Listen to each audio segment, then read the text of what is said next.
자, 오늘 함께 은혜 나누실 말씀입니다. 요나서 3장 1절부터 10절까지 있는 말씀입니다.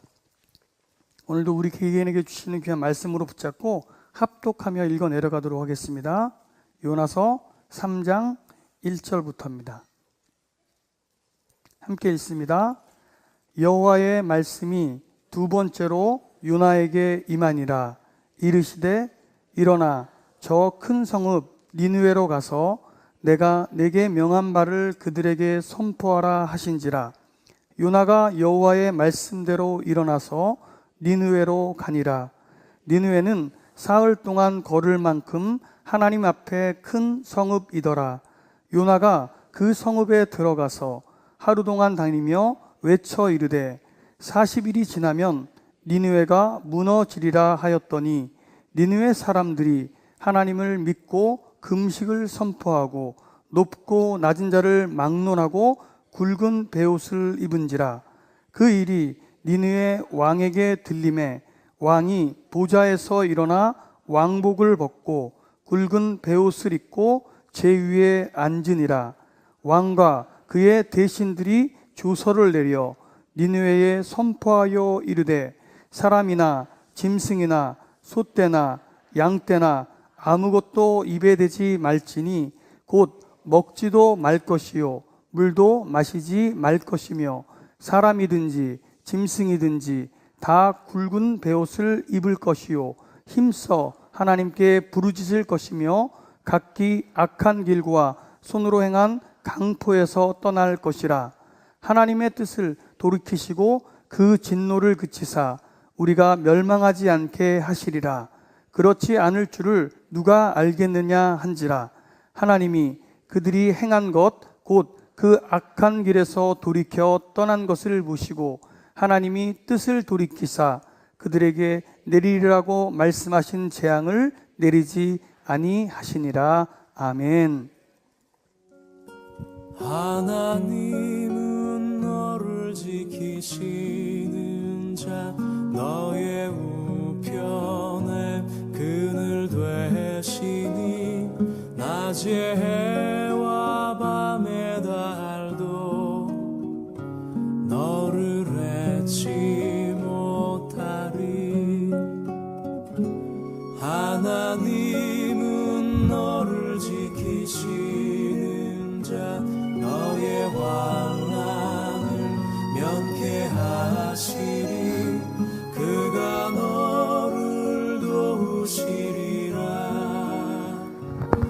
우리 옆 사람에게 손을 뻗어서 축복하겠습니다.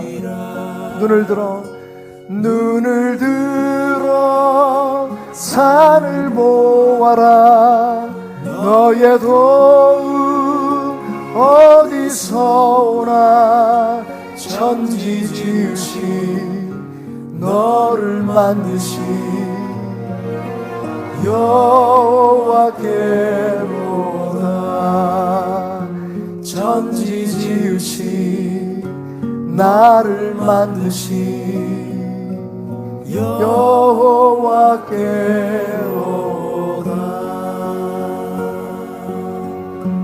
아멘. 우리의 눈을 지으신 하나님, 우리의 귀를 만드신 하나님, 십자가에서 그 눈을 새롭게 하시고 그 귀를 새롭게 하신 하나님, 오늘 주의 말씀으로 우리의 눈을 뜨게 하시고 귀를 열어주사 주의 은혜를 보게 하시고 주의 음성 듣게 하여 주옵소서. 부족한 종 말씀 전할 때에 강단 위에 홀로 두지 마시고 성령 하나님 친히 말씀하여 주옵소서. 예수님의 이름으로 기도드렸습니다. 아멘. 봄이 왔습니다. 어제 결혼식이 있어서 주례하기 위해서 성북동 길을 넘어가는데 개나리가 피었더라고요. 그래서 야, 진짜 봄이구나. 근데 옆에 앉아있던 제 아내가 여보, 저 개나리가 당신 닮았어요 그러는 거예요. 이 여자가 정말 뭘 좀 안 해. 그래서 제가 그지? 내가 봄 소식을 제일 먼저 전하는 개나리처럼 예수 복음을 열심히 앞서서 전하는 목사 맞지? 그랬더니 아내가 말이 없어요. 아니 그게 아니고 여보, 성질 급한 게 꼭 당신 같아요.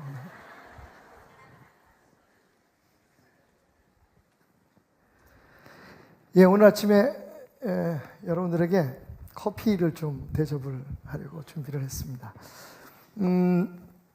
뭐 여러분 잘 아시는 것처럼 커피의 원액을 우리가 보통 에스프레소라고 부릅니다. 그렇죠? 제가 에스프레소를 하나 추출하겠습니다. 에스프레소라고 하는 말은 이탈리아의 빠르다라는 뜻입니다. 혹시 알고 계시면, 그죠? 예. 젊은 자녀들이나 손주한테, 야, 에스프레소가 뜻이 뭔 줄 알아? 진한 카페 아니에요? 아니야, 빠르다는 뜻이야. 에스프레소는 빠르게 강한 압력으로 추출해내는 원액이라는 의미에서 에스프레소라고 부릅니다. 사실은요, 이게 굉장히 독하고 진해 보여도 쌉쌀하지만 사실은 카페인은 보통 커피보다 훨씬 적습니다. 그래서 저는 에스프레소를 하루에 한 3잔 정도 마시는데요. 자, 여러분 보시다시피 이 원액 위에 이렇게 크림이 이렇게 쫙 얹혀진 아주 맛있는 에스프레소가 추출됐습니다. 자, 이걸 에스프레소라고 하고, 이 에스프레소를 베이스로 해가지고 여러 가지 커피를 만들죠. 예. 여기다 물을 많이 타면 아메리카노. 예. 왜 아메리카노가 됐을까요? 자, 2차 대전 때 미군 군인들이 이탈리아에 주둔하게 되었는데, 이탈리아 가보신 분들은 알겠지만 거긴 커피를 시키면 다 에스프레소입니다. 엄청 진합니다. 그러니까 미국 분들이 그걸 잘 못 드시는 거예요. 그래서 물 좀 타달라고. 그래서 미국 사람들, 아메리칸들은 이게 연한 커피를 먹는구나. 그래서 에스프레소를 추출한 후에 여기에다가 물을 부어서 연하게 만든 커피를 주게 되었는데, 미국 사람들을 위해서 만들어졌다고 해서 아메리카노라고 불려지게 되었습니다. 러시아에 가면 아메리카노라고 하는 메뉴는 없습니다. 그럼 무슨 메뉴가 있을까요? 러시아노가 있습니다. 예. 예, 원래 냉전 시대의 감정이 아직도 남아 있어가지고 러시아 사람들은 미국 사람들, 그러니까 아메리칸이라고 하는 그 말을 쓰는 걸 별로 좋아하지 않습니다. 그래서 자기들 나름대로 사실은 커피는 똑같은데 이름을 러시아노라고 부릅니다. 예. 자, 그게 이제 아메리카노고요. 그 다음에 이제 우유를 좀 집어넣는 커피들이 있죠.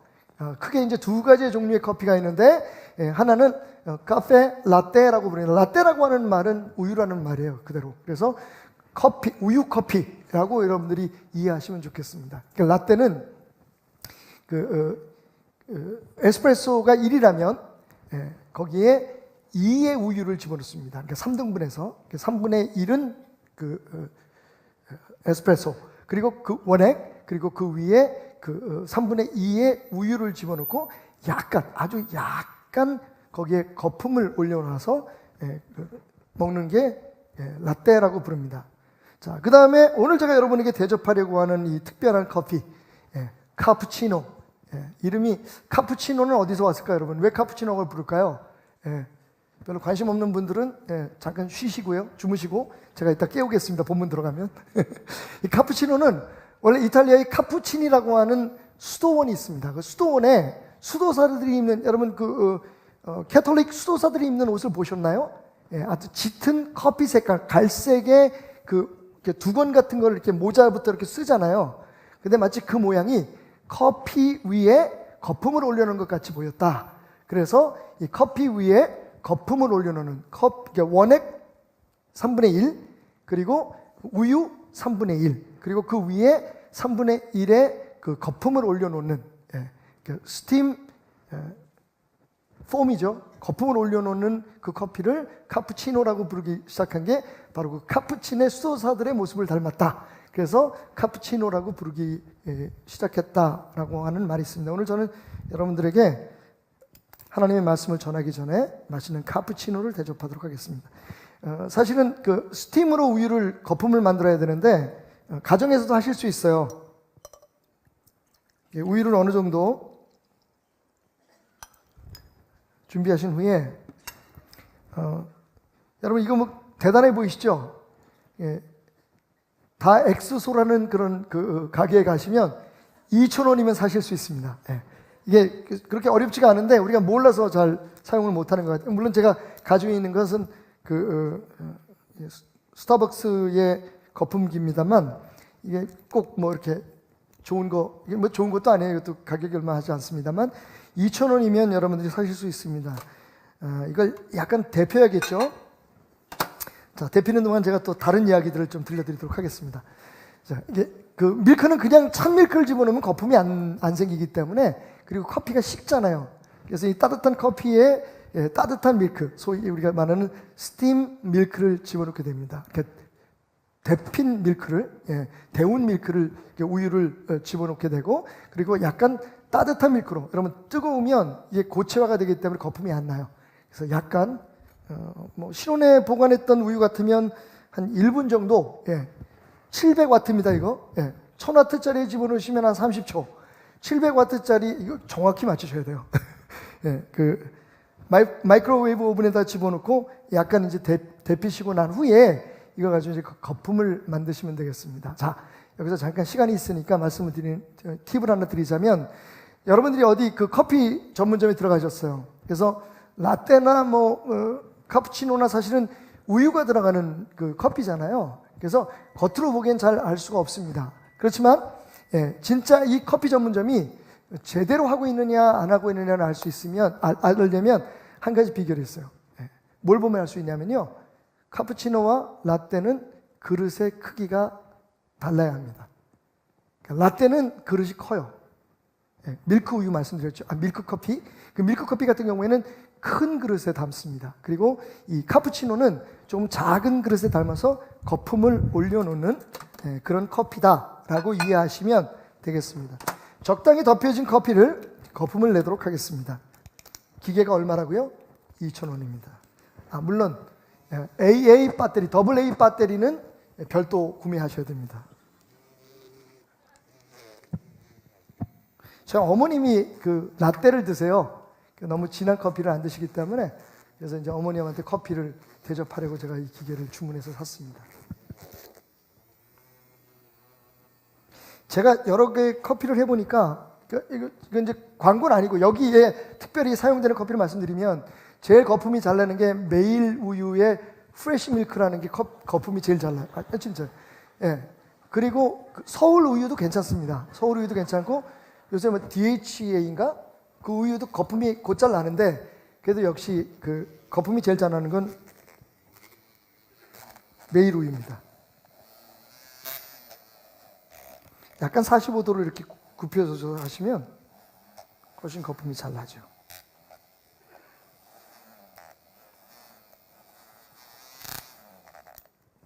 자, 거품이 아주 근사하게 났습니다. 자, 팁을 하나 더 드릴게요. 이 상태로 거품을 사용하시면 금방 거품이 죽습니다. 이 거품에 생명을 불어넣기 위해서는 10초만 돌려주십시오. 그러면 약간 그 거품이 풍성하게 약간 고취화되면서 오랫동안 커피를 다 마실 때까지 거품이 사라지지 않습니다. 자, 말씀드렸죠? 라떼는 컵이 커야 됩니다. 그리고 우유를 그 원액만큼 집어넣을게요. 원액의 2배로 집어넣어야 되기 때문에 약간 쳐주시면 기포가 좀 부드러워지면서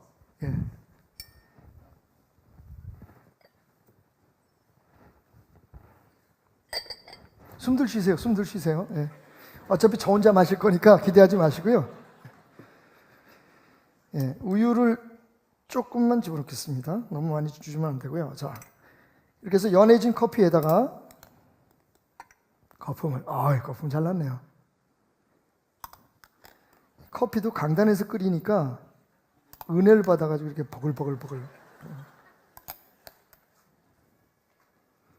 이 부드러운 게 하실 때 이렇게 좀 약간 이렇게 탁 흘려주는 것도 이게 매력인 것 같아요, 그죠? 자, 아무리 뭐라 그러셔도 안 나눠드려요. 이건 저 혼자 먹습니다.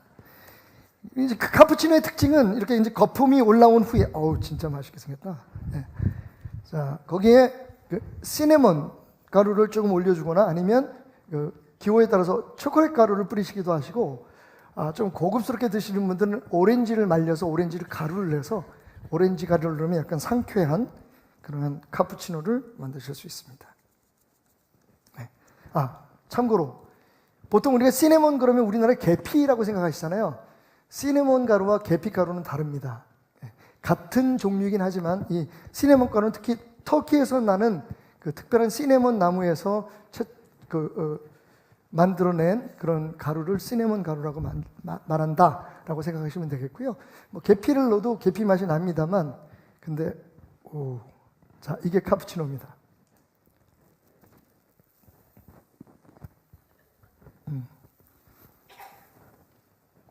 카푸치노는 이렇게 좀 묻혀서 먹어야 이제 맛입니다. 자, 여러분은 지금 인류 역사상 최초로 강단에서 카푸치노를 만든 설교자의 설교를 듣고 계십니다. 제가 왜 여러분들에게 이 카푸치노를 소개했을까요? 어떤 소설가가 표현하기를 정말 절묘한 것 같아요. 이 카푸치노의 거품이, 이 끓어오르는 거품이 마치 우리 인간 안에서 끓어오르는 감정과도 같다. 그죠? 그래서 원래 진짜 생각, 우리가 원래 갖고 있는 원래의 마음과는 달리 그 위에 감정의 거품이 덮이는 순간 우리는 마치 카푸치노처럼 우리의 삶의 순수하고 진실됨을 삶 속에서 구현하기보단 그저 감정의 거품만 즐기는 인생을 산다. 한번 따라해 봅시다. 커피는 카푸치노를 마셔도 순종은 에스프레소가 답입니다. 제가 오늘 여러분들에게 그 말씀을 드리고 싶어서 이 자리에서 카푸치노를 만들어 보았습니다. 여러분, 지금 제가 커피 맛을 거의 모르겠어요.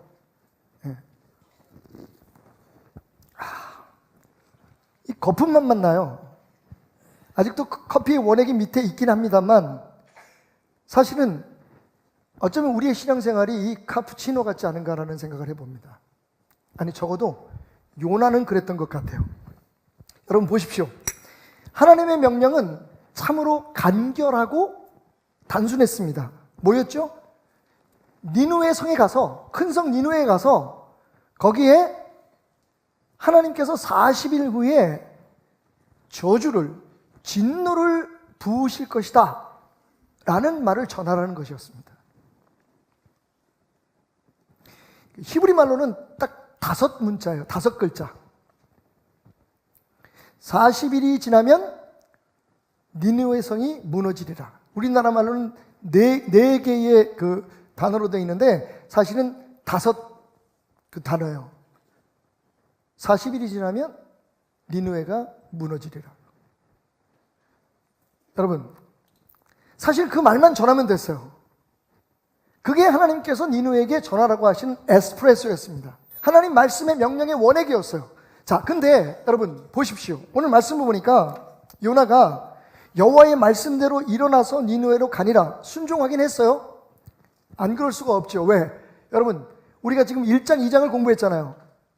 요나가 하나님의 명령을 어기고 도망가다가 자기로 인해서 큰 풍랑이 일어나고 그 배에 탄 모든 사람들이 죽게 된 것을 보고 자기 스스로 마치 자살을 결심하듯이 나를 바다에 던지라고 얘기합니다.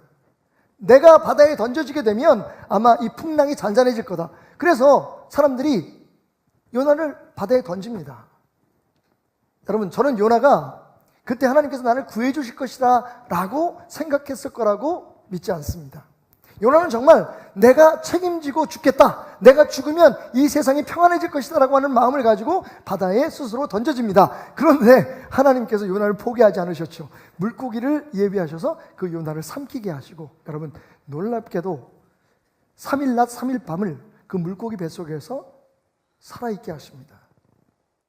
그 상황에서 요나가 할 수 있는 게 뭐였겠어요? 자기를 살려주신 하나님 앞에 감사의 기도를 드리기 시작하죠. 그리고는 이렇게 심지어는 고백을 합니다. 구원은 하나님께 속해 있다고요. 나를 구하시는 것도, 그리고 니느웨 사람들을 구하는 것도, 이 세상 모두를 구할 수 있는 분은 오직 하나님뿐이십니다. 내가 아무리 노력해도, 내가 아무리 애써도 우리 인간은 스스로를 구원할 수 없는 존재입니다라는 고백을 합니다. 그러자 하나님께서 요나를 육지에 토하게 하시죠. 그 다음에 일어난 일이에요. 오늘 말씀을 보니까 요나가 그 상황에서 어떻게 하나님의 말씀을 순종하지 않을 수가 있겠어요? 자기가 고백한 게 있는데, 자기가 경험한 체험이 있는데, 그래서 니느웨로 갔습니다. 그런데 여러분, 여기서 문제가 시작돼요. 니느웨는 사흘 동안 걸을 만큼 하나님 앞에 큰 성읍이었더라. 여러분, 우리가 추측해 볼 수 있는 건 4장에 가면 니느웨 사람들이 회개하고 구원받은 사람이 12만 명이라고 성경은 기록하고 있어요.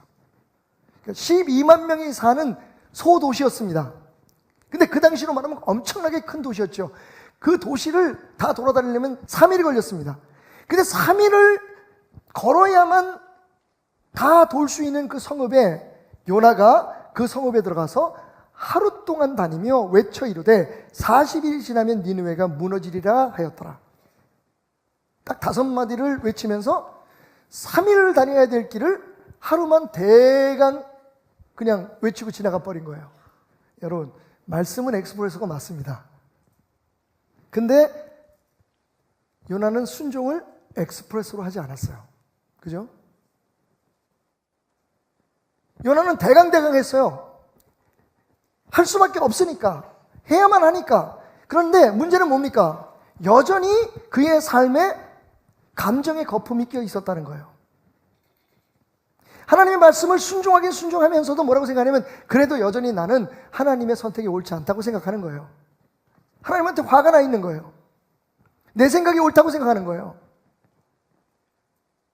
꼭 저 사람들을 살려야 될 이유가 없다고 생각하는 겁니다. 여러분, 제가 여러분들에게 말씀드리는 신앙의 카푸치노가 바로 그런 겁니다. 우리가 교회에 나와요. 하나님을 믿습니다. 그런데 하나님의 말씀에 대해서 우리가 그 하나님의 말씀을 그 있는 그대로 순종하는 데에 실패합니다. 이유가 뭘까요? 거품 때문입니다. 우리가 살아가면서 우리도 모르게 생겨나는 우리 중심적이고, 아니 심지어는요, 하나님이 잘 몰라.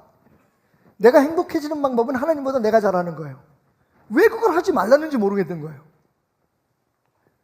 분명히 내가 이걸 안 하면 행복해질 것 같은데 잘 될 것 같은데 하나님이 그걸 하려는 거예요.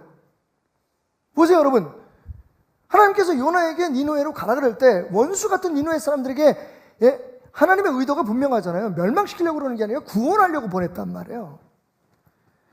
니느웨 사람들이 구원을 받으면 요나는 행복하지 않아요. 요나가 자기 스스로 행복해지려면 니느웨 사람들이 죽어야 돼요. 멸망해야 돼요. 그런데 그 사람들에게 가서 구원을 선포하려는 거예요. 요나는 생각합니다.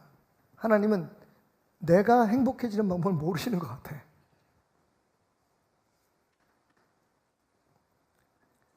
자기 선택의 거품, 아집의 거품, 자기가 하나님인 척하는 교만의 거품, 그리고 감정의 거품이 하나님의 말씀을 있는 그대로 빠르고 단순하게 순종하게 하는 것을 방해하고 있습니다. 하긴 해요. 근데 우리는 우리 스스로의 판단으로 우리가 할 것과 하지 않을 것을 구분해낸단 말이죠. 그리고 해도 적당히 하는 거예요. 심지어는 열심히 해도 목적이 하나님의 명령이니까 순종하는 게 아니라 그렇게 하면 나한테 뭔가 유익이 있을 것 같아서 하는 거예요. 이걸 저는 카푸치노 순종, 카푸치노 신앙이라고 오늘 여러분들에게 표현하고 싶은 겁니다. 커피 좋아하시죠, 여러분? 오늘부터 아마 여러분 큰일 났어요.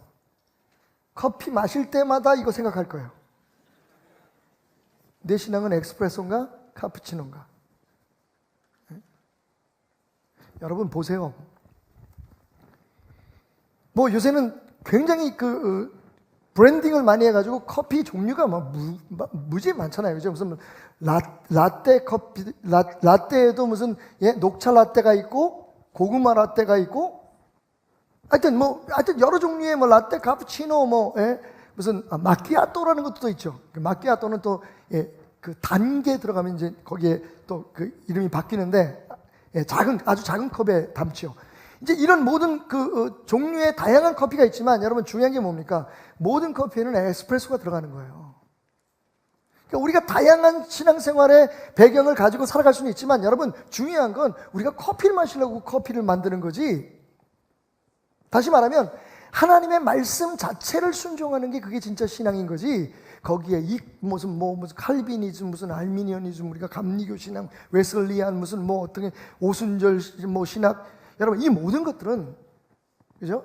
결국은 이 하나님의 가장 순수하고 아름다운 복음, 진하고 확실한 구원의 길인 이 에스프레소 복음을 더 맛있게, 더 풍부하게 만들기 위한 거품이 돼야지.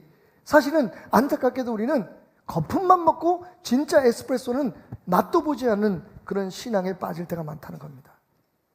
안타깝게도 시간이 흐를수록 하나님에 대해서 더 잘 안다고 생각하기 시작할 때부터 우리는 더 카푸치노 거품에 매료되어서 진짜 하나님의 말씀, 그 순수한 복음에 접근하는 것을 두려워하기 시작한다는 거죠.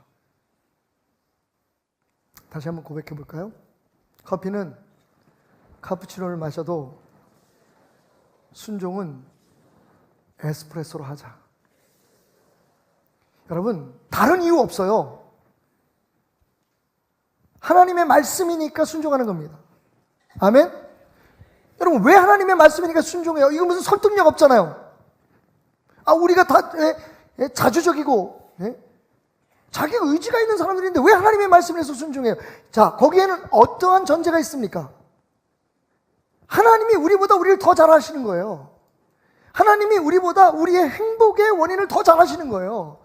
우리가 생각할 땐 내가 판단하는 대로 하나님을 믿지만 하나님의 말씀대로가 아니라 내가 선택하고 내가 이렇게 하면 내가 잘 될 것 같고 저렇게 하면 내가 행복할 것 같아서 선택하는데 결국 그게 어떻게 됩니까? 우리를 불행하게 만드는 길이라는 거예요. 하나님은 우리가 행복하기를 원하십니다. 여러분들이 하나님 뜻대로 살아가기를 원하시는 거죠.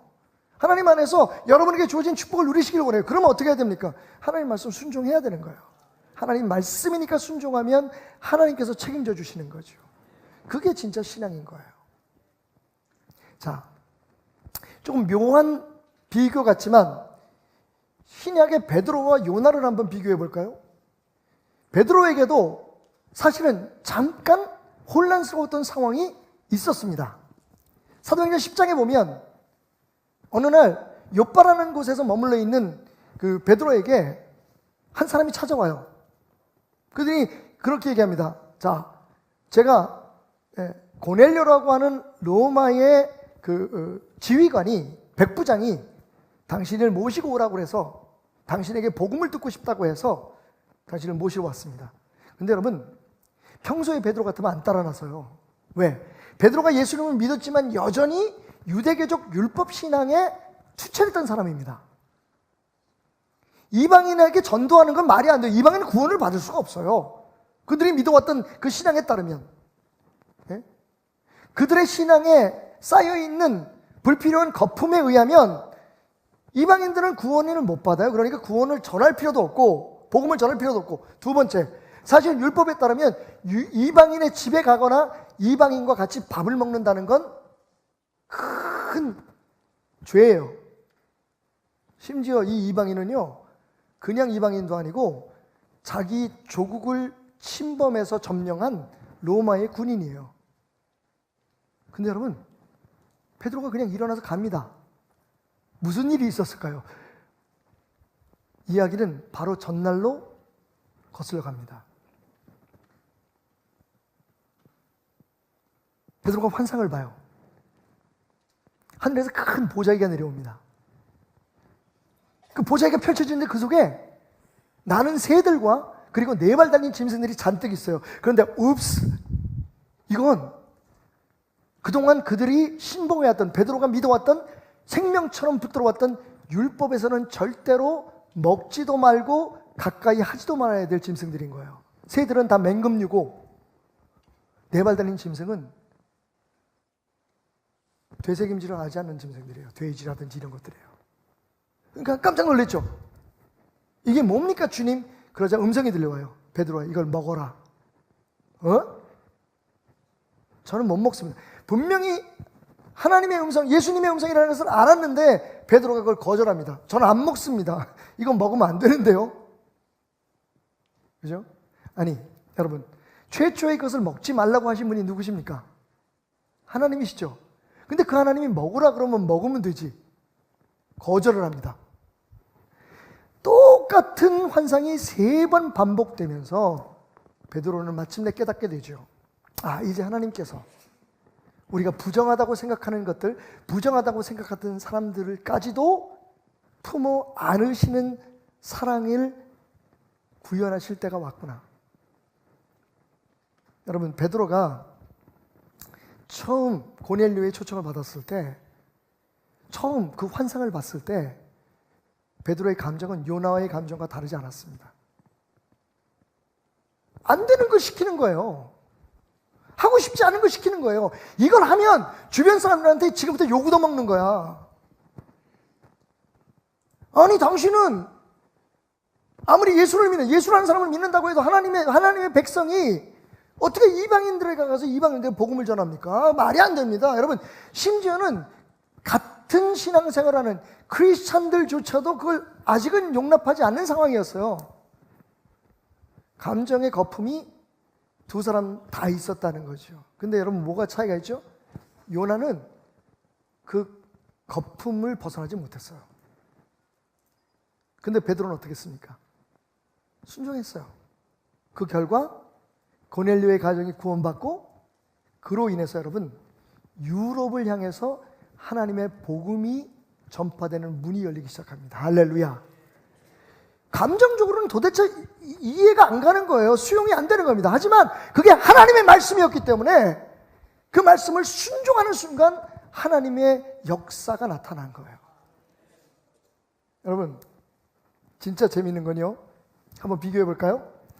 요나라는 사람과 여러분이 잘 아시는 이사야나 예레미야하고 그분들 중에 누가 더 열심히 하나님의 복음을 전했을까요?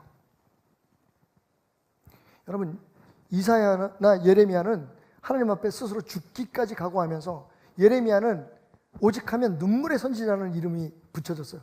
요나는 그냥 니네 망한다 이러고 다녔다 그랬잖아요. 그죠? 니네 망했어. 이제 큰일 났어. 니네 망했어. 이러고 다녔단 말이에요. 예레미야는요, 엉을 울면서 호소했어요. 여러분, 하나님을 믿으셔야 됩니다. 이방신을 섬기면 안 됩니다. 자기 백성들에게 눈물을 흘립니다. 근데 그런 예레미야를 여러분 웅덩이를 파가지고 죽이려고 갖다가 쳐놓았어요. 심지어는 그 왕궁에 붙어있는 그런 그 감옥에다가 가둬버렸어요. 사실은요, 정말 열정적으로 더 열심히 일한 선지자를 얘기하자면 이사야나 예레미야가 훨씬 더 충성을 다했습니다. 근데 결과는 어땠을까요? 결과는요, 그렇게 듬성듬성 복음을 전한 요나가 훨씬 더 성과가 좋았어요. 12만 명이, 여러분, 인류 역사상 이런 부흥의 역사는 없었어요. 모든 백성들과 왕까지, 그것도 하나님을 믿지 않은 사람들이 하나님 앞에 죄를 뒤집어 쓰고 베옷을 입고 심지어는 짐승들한테도 배를 뒤집어 씌워가지고 다 회개하고 금식하는 역사가 일어났단 말입니다. 여러분, 중요한 건 순종이에요. 하나님의 말씀이기 때문에 순종하면 지금은 이해할 수 없지만, 지금은 우리가 정말 하나님의 뜻을 알 수 없지만 순종하는 순간 하나님의 역사가 일어나는데, 그건 내가 판단하는, 나는 내가 좋아서 이걸 할 거야, 이걸 하면 내가 행복해질 거라고 생각해 라고 하는 것보다 그거 하지 말라고 하는 걸 순종하고 그걸 하라고 하는 걸 순종하면 훨씬 더 우리가 행복해지고 또 은혜로워지는 것을 알 수가 있다는 거예요. 계속해서 밤이 새도록 얘기할 수 있어요. 여러분, 아브라함 기억해 보세요. 그런 모진 아버지가 어디 있습니까? 100살에 얻은 아들을 죽이라고 해요. 여러분, 아브라함이 쉬워한 거 아닙니다. 칼을 들어서 100살에 낳은 아들, 이제 25, 6쯤 된 다 큰 아들의 심장을 향해서 칼을 내꽂습니다. 하나님께서 멈추라고 하실 때까지. 여러분, 이해가 돼요?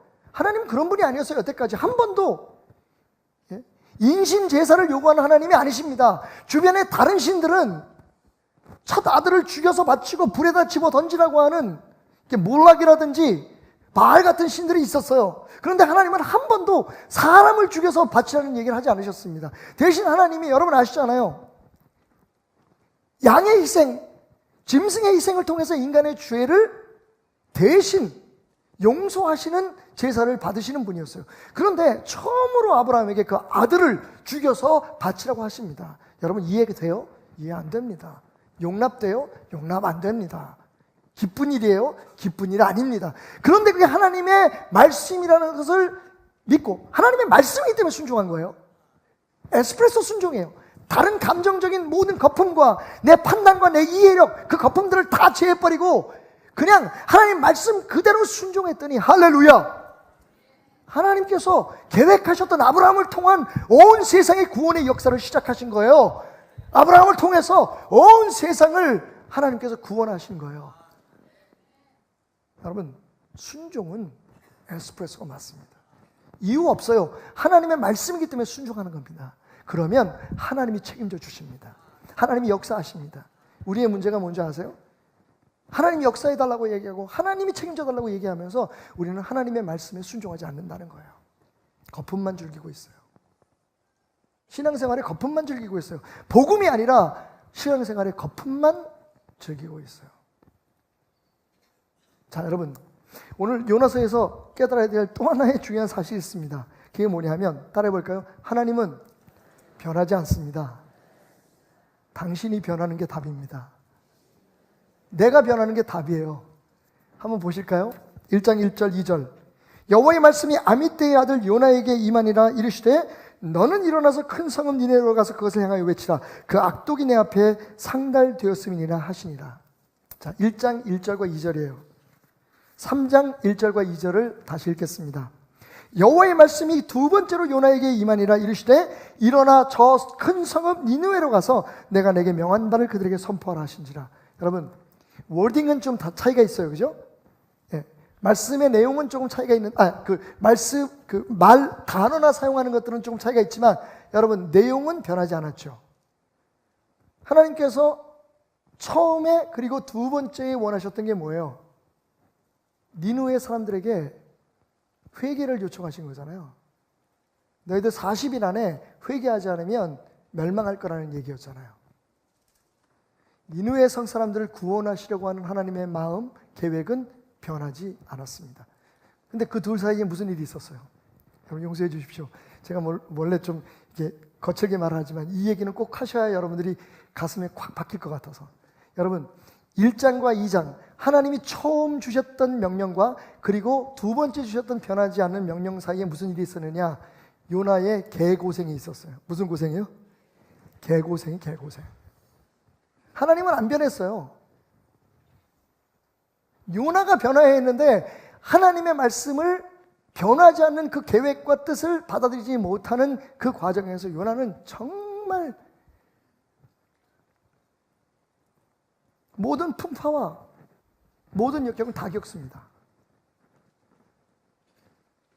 우리가 하나님의 뜻을 바꿀 수 없어요. 특히 그것이 구원의 문제라면 여러분 우리의 선택이나 우리의 방법에 따라서 구원받을 사람, 구원받지 않을 사람 우리가 바꿀 수 없어요. 하나님은 한 사람이라도 더 구원받길 원해요. 그 사람들이 우리에게 어떤 일을 했든지 우리나라에 어떤 일을 했든지 그죠? 여러분 니느웨를 보세요. 니느웨가 구원받아야 될 이유가 뭐가 있나요? 요나가 니느웨에 복음을 전하러 가기 싫어했던 이유가 저 사람들은 구원받으면 안 될 사람들이거든요. 인류 역사상 가장 악독했던 문명이에요. 사람을 찢어 죽이고 그죠?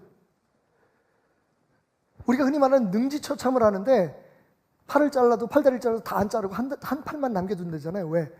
그걸 가족들이 잡고 끌고 가라고. 여러분 그런 문명이었어요. 그런 사람들이었어요. 근데 그런 사람들이 구원받는다는 거 우리가 이해할 수가 있습니까? 그런데 하나님은 원하셨어요.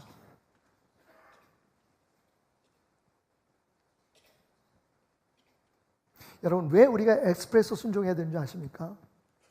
하나님 뜻이 변하지 않기 때문에 그래요. 성경은 하나님은 심지어는 돌아서는 그림자도 없다 그랬어요. 우리가 무슨 짓을 하든 우리가 어떤 행동을 하든 하나님이 구원하시고자 하나님으로부터 멀리 떨어져서 죄로 인해서 영원히 죽을 수밖에 없는 우리 영혼들을 구원하시겠다고 하는 그분의 계획과 마음은 바꿀 수 없어요. 나한테 어떤 사람인지 상관없어요. 왜게요? 여러분 말씀드렸죠?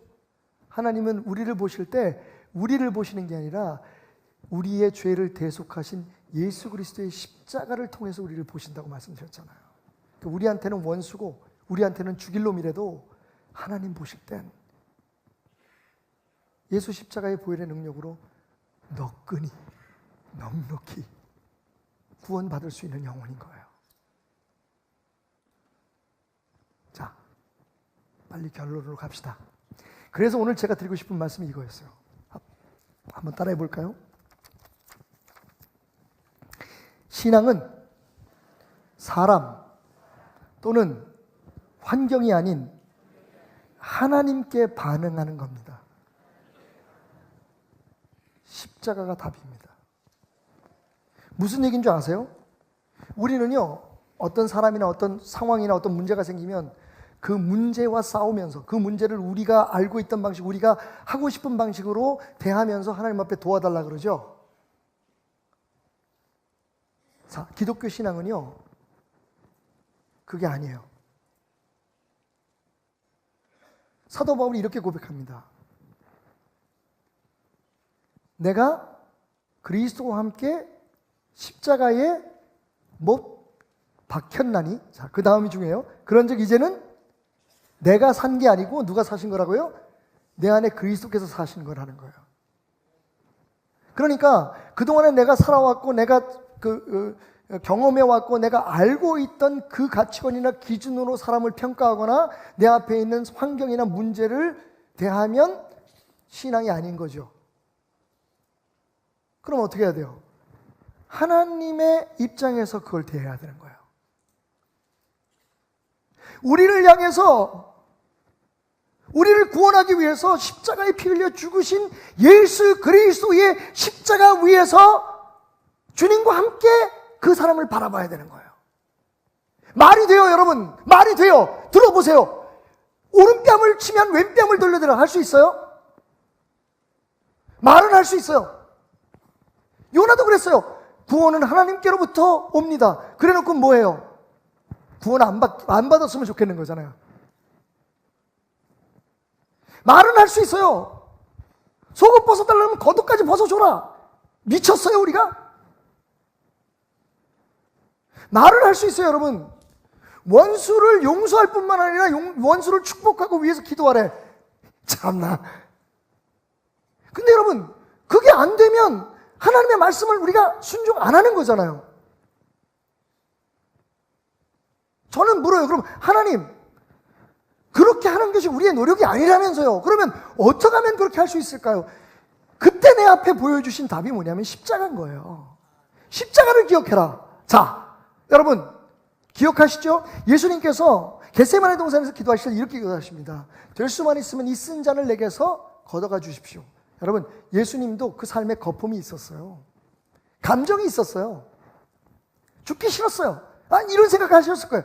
아니 도대체 하나님이 꼭 내가 이게 죽는 방법만으로 세상을 구원하실 수, 여러분 십자가 외에 길이 없었을까요?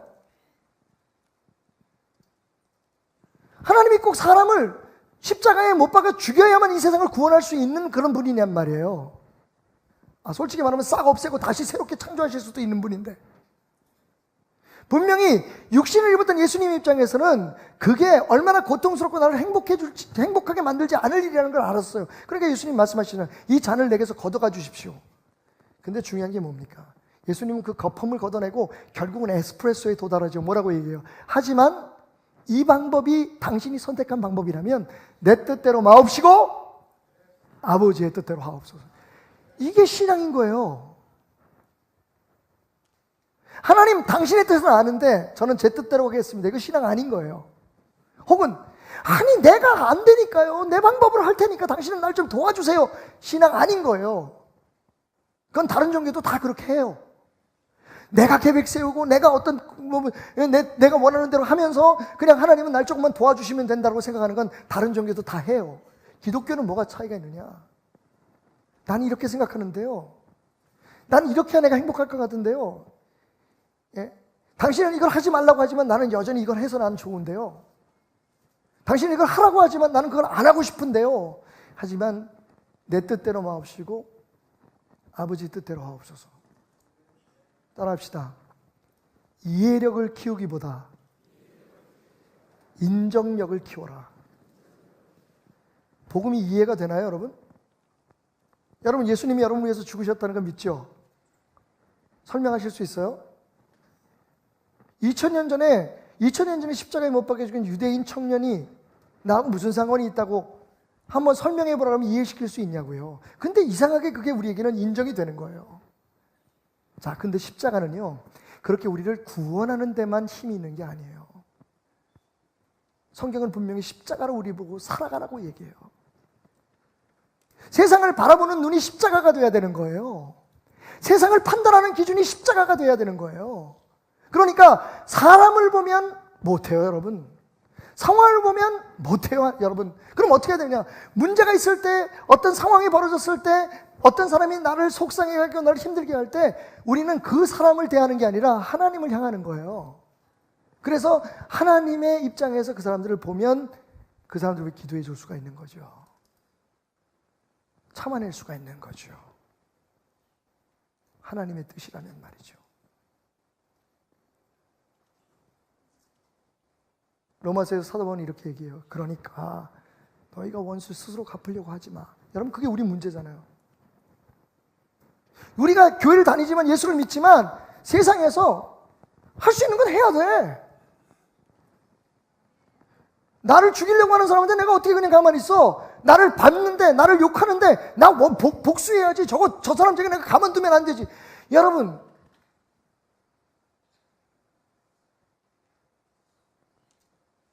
우리 보고 원수 갚지 말래잖아요. 원수를 사랑하래잖아요. 그게 우리 힘으로 돼요?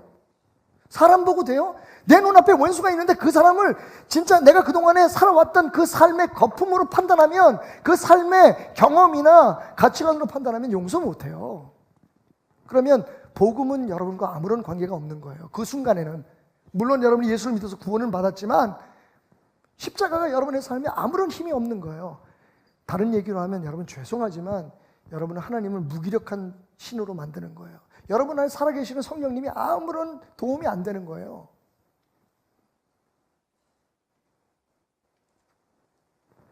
십자가는 우리를 구원했을 뿐만 아니라 매일매일의 삶 속에 하나님의 눈으로, 하나님의 마음으로 세상을 대할 수 있게 하는 힘이에요. 그래서 예수님 말씀하셨어요. 나를 따라오려거든 자기를 부인하고 자기 십자가를 지고 와라. 많은 사람들은 이렇게 생각해요. 그래, 치매 걸린 부모님을 모시는 게 내 십자가지. 맞습니다. 그것도 십자가인데 여러분 정확히 이해하셔야 돼요. 그 십자가는 어렵고 힘든데 내가 져주는 게 아니에요. 십자가는 내가 살기 위해서, 내가 살아내기 위해서, 내가 하나님의 명령을 순종하기 위해서 반드시 내게 필요한 능력이고 힘이기에 주님은 말씀하시는 거예요. 십자가를 내려놓지 마라. 네 기준, 네 고집, 네 아집, 네 성격, 네 성질, 너의 감정이 아니라 십자가로 살아가라. 여러분, 우리에게 필요한 건 바로 이 훈련이에요. 사람을 사람으로 대하는 게 아니라, 문제를 문제로 대하는 게 아니라 하나님으로. 그래서 말하잖아요. 종들아, 너희에게 잘못하는 상전이라도 주님을 대하듯이 대하라. 주님을 대하듯이. 주님을 대하듯이 대하면 축복할 수 있어요. 주님이 그들을 대하듯이 대하면, 주님이 나를 대하듯이 대하면 우리는 살아갈 수 있어요. 거품을 걷어내셔야 돼요. 카푸치노가 아니라 여러분 신앙만은 에스프레소로 가셔야 돼요. 아직도 커피 맛이 안 나.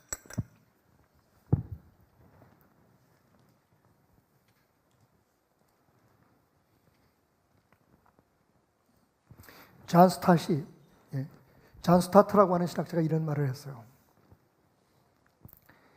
대속의 은혜가 의롭지 않다고 생각하는 사람들에게 쓴 글이에요.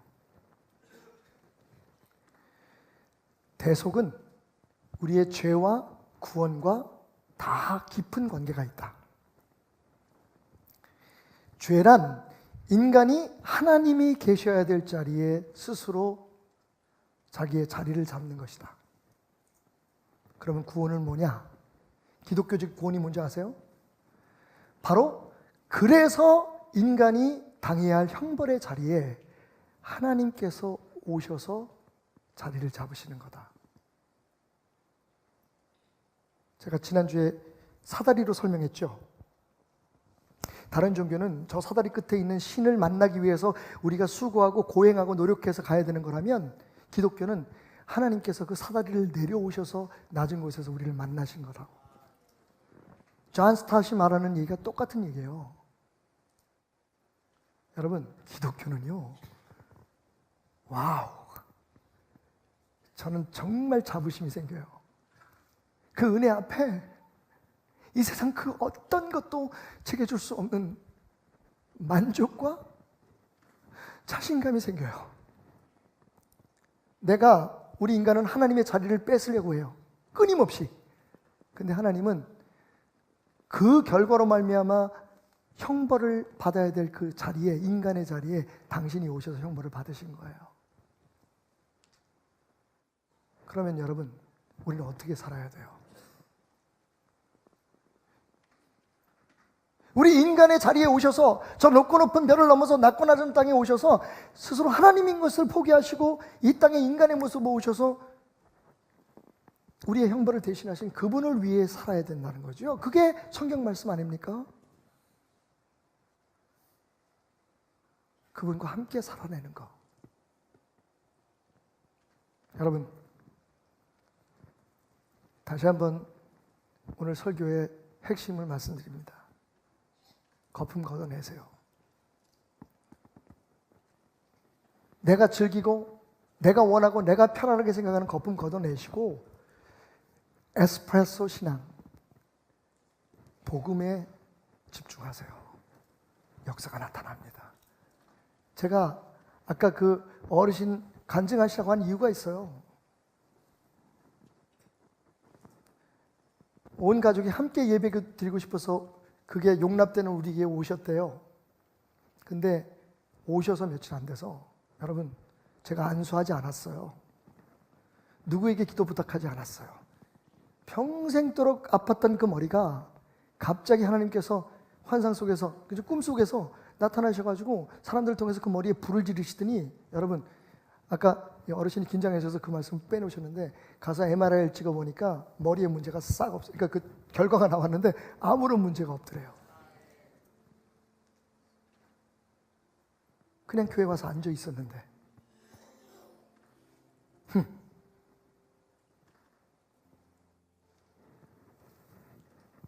그 좋으신 하나님 앞에 우리가 왜 다가서지 못하는 걸까요? 거품 때문이에요.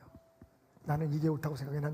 나는 이게 좋아. 난 저게 좋아. 하나님도 내 행복은 잘 몰라. 내가 어떻게 즐거워하는지, 내가 뭘 원하는지 하나님도 몰라. 나는 내가 원하는 대로 그냥 하면서 살 거야. 그냥 교회 나가면 되잖아. 하나님 믿으면 되잖아. 내가 집사인데?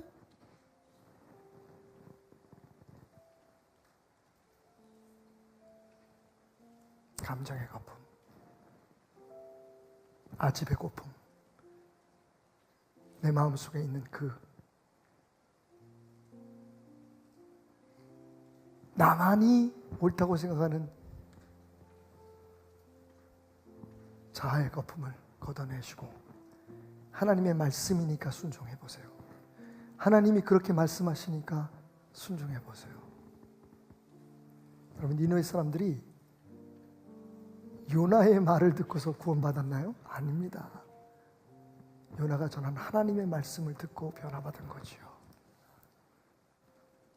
우리는 그냥 그렇게 하나님의 말씀에 순종함으로 그분의 축복의 도구가 되는 거예요. 이탈리아 한 교회 가면 예수님이 십자가에서 고난받으시는 그림이 있습니다. 예수님의 두 손에 못이 박히고 허리에 창이 찔립니다. 그런데 그 그림이 특이한 것은 그 뒤에 어렴풋하게 예수님의 손에 박힌 못이 그분의 손에 박히고 예수님의 허리에 찔린 창이 예수님의 허리를 관통해서 그분의 허리에 찔려 피 흘리시는 아버지 하나님의 모습이 그려져 있다는 거예요.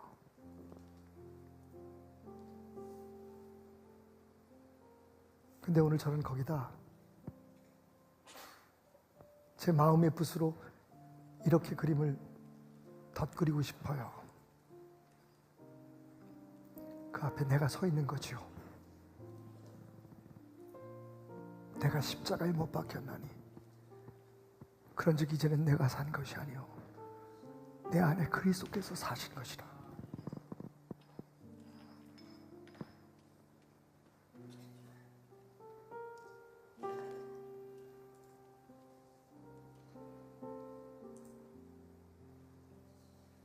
여러분, 예수를 믿으면서 예수의 힘으로 살아내지 못하면, 예수로 살아내지 못하면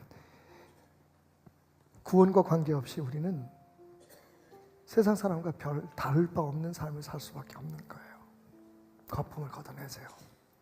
그리고 복음의 햇빛으로 십자가로 세상을 평가하시고 십자가로 세상을 판단하시고 십자가가 기준되어 세상을 이겨내세요.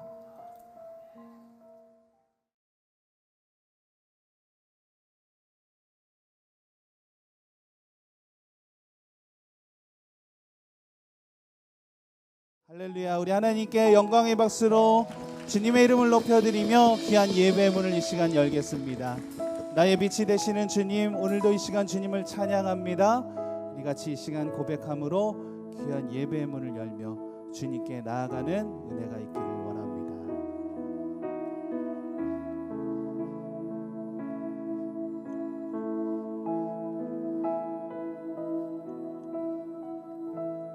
빛 되신 주, 빛 되신 주, 어둠 가운데 비추사 내 눈 보게 하소서. 예배하는 선한 마음 주시고 산 소망이 되시네. 나 주를 경배하리,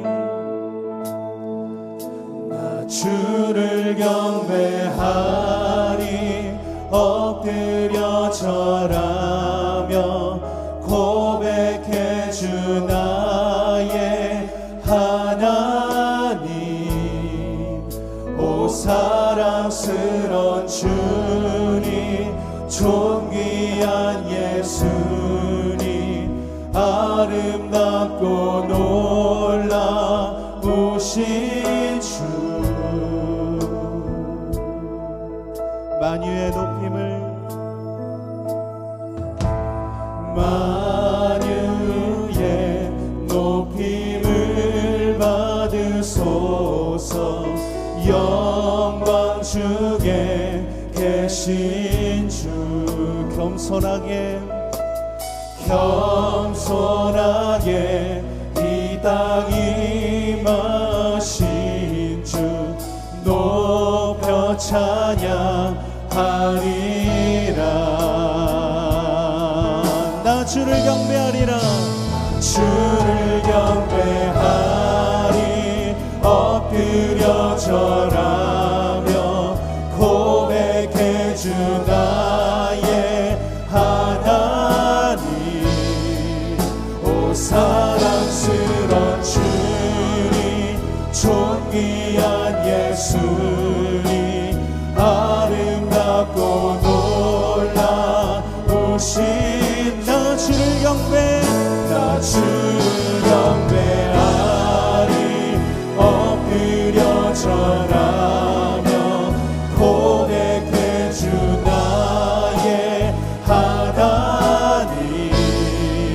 오 사랑스러운 주님, 존귀한 예수님, 아름답고 놀라우신 나 주를 경배, 나 주를 경배하리. 엎드려 절하며 고백해 주 나의 하나님. 오 사랑스러운 주님, 존귀한 예수님, 아름답고 놀라. 우리 한 번 더 고백합니다. 나 주를 경배, 나 주를 경배하리. 엎드려 절하며 고백해 주 나의 하나님. 오 사랑스러운 주님, 존귀한 예수님, 아름답고 놀라우신 할 수 없네, 할 수 없네 주의 은혜. 내 죄 위한 주 십자가 할 수 없네, 할 수 없네 주의 은혜. 내 죄 위한 주 십자가 할 수 없네, 할 수 없네 주의 은혜.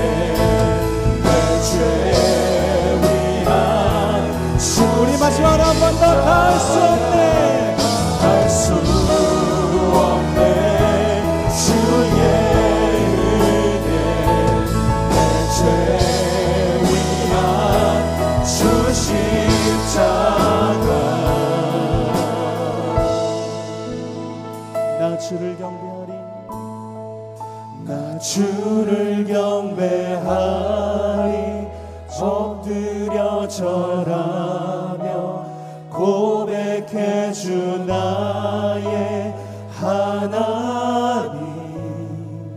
오 사랑스런 주님 존귀한 예수님 아름답고 놀라우신 나 주를 경배 나 주를 경배하리 엎드려 절하며 고백해 주 나의 하나님 오 사랑스러운 주님 존귀한 예수님 아름답고 놀라우신 나 주를 경배 주를 경배하리 엎드려 절하며 고백해 주 나의 하나님 오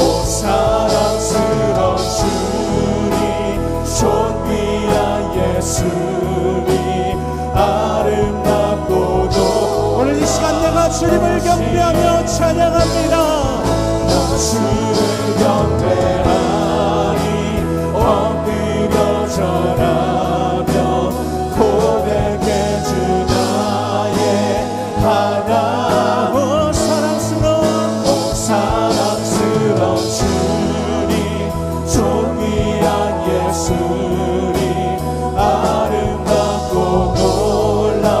놀라우신 주 우리 같이 마지막으로 목소리로 고백합니다. 나 주를 경배하리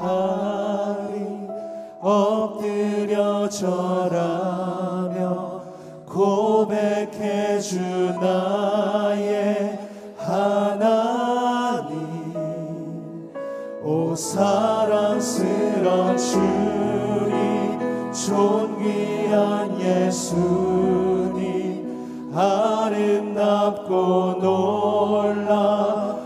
놀라우신 주 할렐루야. 오늘도 주님을 찬양하고 경배하며 나가기를 원합니다.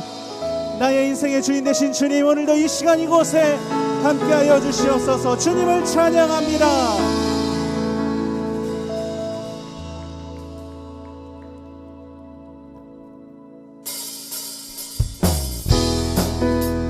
오늘도 이 시간 주님을 경배하며 찬양합니다. 우리 다 같이 일어나서 주님께 박수로 영광 올려드리며 이 시간 기쁜 마음으로 찬양하며 나가겠습니다. 내 맘의 눈을 여소서 내 맘의 눈을 열어 주보게 하소서 주보게 하소서. 주보게 하소서 내 맘의 눈을 여소서 내 맘의 눈을 열어 주보게 하소서 주보게 우리 한 번 더 내 맘의 눈을 여소서 내 맘의 눈을 열어 주보게 하소서 주보게 하소서 내 맘의 눈을 여소서 내 맘의 눈을 열어 주보게 하소서 주보게 하소서 주 이름 높이 주 이름 높이 들리고 영광의 빛 비춰주시며 권능 넘치게 오니 원하네 거룩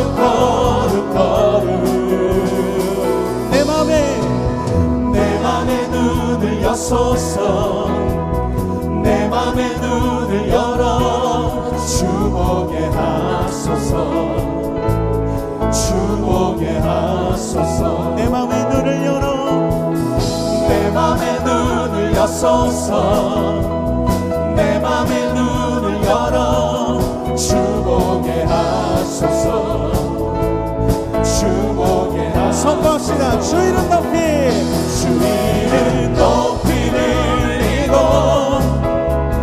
영광의 빛 비춰주시며 권능 넘치게 보이 원하네 거룩고 한 번 더 주 이름 높이 들리고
하소서. 축복에 하소서. 축복에 우리 계속해서 찬양합니다. 주와 같이 길 가는 것 즐거운 일 아닌가. 우리 주님 걸어가신 발자취를 밟겠네. 어린아이 같은 우리 미련하고 약하나 주의 손에 이끌리어 생명길로 가. 한 걸음 주 예수와 함께 날마다 우리 걸어가리. 꽃이 피는 들판이나 험한 골짜기라도 주가 인도하는 대로 주와 같이 선지자의 똑같이 우리들도 천국에 들려 올라갈 때까지 주와 같이 한 걸음 주 예수와 함께 날마다 우리 걸어 한 걸음 주 예수와 함께 날마다 우리 한 번 더 한 걸음 주 예수와 함께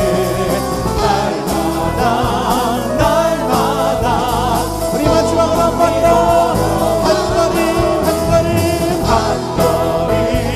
한 걸음 주 예수와 함께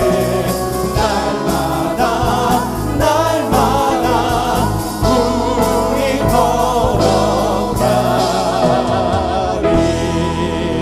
할렐루야. 날마다 한 걸음씩 주님과 함께 동행하며 나아가기 원합니다.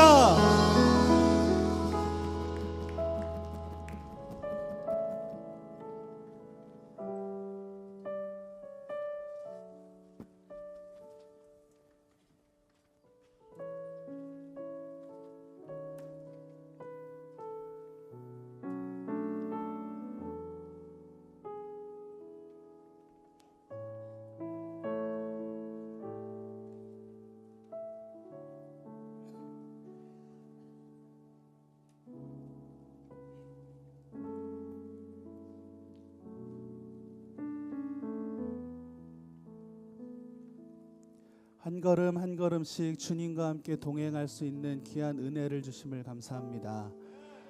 오늘도 이 시간 예배 가운데 주님께 나아갈 때에 주님 앞에 가만히 서 있는 귀한 은혜가 있기를 원합니다. 주님의 인도하심대로 주님의 손길로 우리가 움직여지는 귀한 은혜가 있기를 원합니다. 우리의 삶을 주관하시고 우리에게 언제나 힘과 도움을 주시는 그 주님을 찬양하며 오늘도 이 시간 나의 마음 가운데 함께 하실 주님을 예배합니다. 우리 같이 고백하며 주님께 나아가기 원합니다.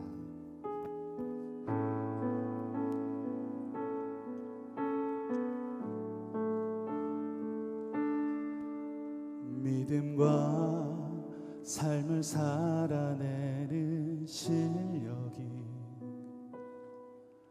너무나 다른 내 모습을 볼 때 이 모습도 주가 사랑하실까.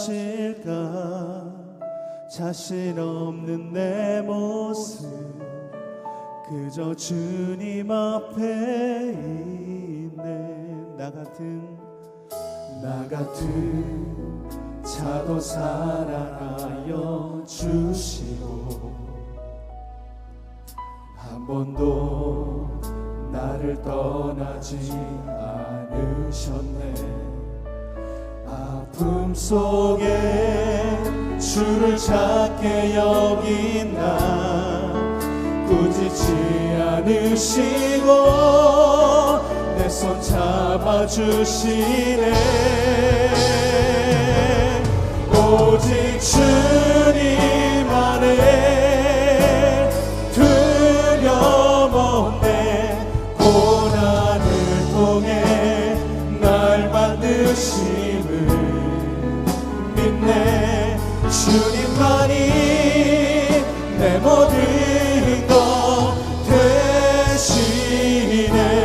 주의 강한 손 날 붙드시네. 오직 주님 안에 소망이 있네. 내 삶을 통해 영광 받으신 주님만이 내 모든 것 되시네.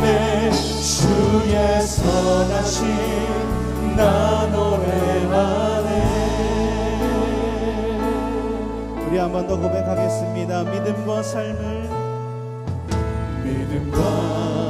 삶을 살아내는 실력이 너무나 다른 내 모습을 볼 때 이 모습도 주가 사랑하실까. 자신 없는 내 모습 그저 주님 앞에 임해. 나 같은 자도 사랑하여 주시고 한 번도 나를 떠나지 않으셨네. 아픔 속에 주를 찾게 여긴 나 꾸짖지 않으시고 내 손 잡아주시네. 오직 주님 안에 두려움 없네. 고난을 통해 날 만드심을 믿네. 주님만이 내 모든 것 되시네. 주의 강한 손 날 붙드시네. 오직 주님 안에 소망이 있네. 내 삶을 통해 영광 받으신 주님만이 내 모든 것 되시네. 주의 선하심 나. 우리 마지막 한 번 더 고백합니다. 오직 주님 안에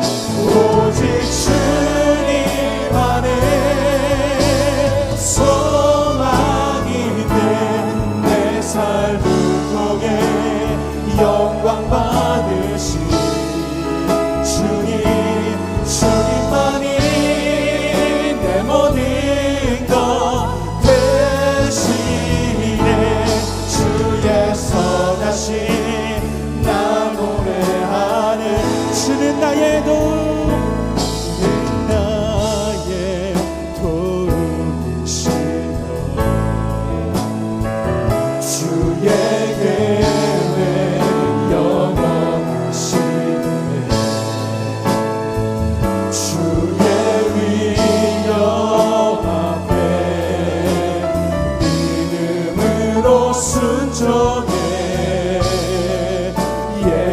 예배드리리. 주님께서 날 이끄시며 주가 항상 함께 하시네. 주의 사랑 안에 믿음으로 순종해 예배드리리. 주님